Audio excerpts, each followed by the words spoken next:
share ko lang yung advantage kapag ikaw nagme-maintain ka ng subscription. Katulad na ito nangyari sa asawa ko. Ayan, asawa ko yan.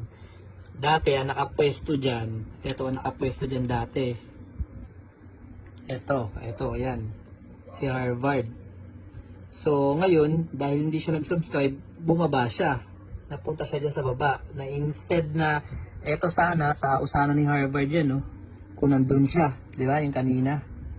Kaso, hindi siya nakapag-subscribe. Anong nangyari? Nawala si Harvard, napunta doon sa pinakababa dito.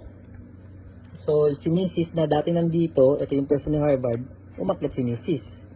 So, imbis na ito lang ang downline ni Mrs., itong Sherlani and Keisha, naging downline niya din yung Platinum si Gavin. Nasalo niya yung isang leg na sobrang daming tao. So, ang laki ng matrix ngayon ni Mrs. Oh. Ngayon, good news din kay TJ, dahil nagme-maintain siya ng subscription, ang laki ng grupo ni Keisha. Yung anak ko, may gold dyan, which is si Coach Gian yun, yung taga-US. Oh, nasalo din ni TJ. Ayan oh, nasalo ni TJ yung gold na under ni Keisha. Kasi nagme-maintain siya ng subscription.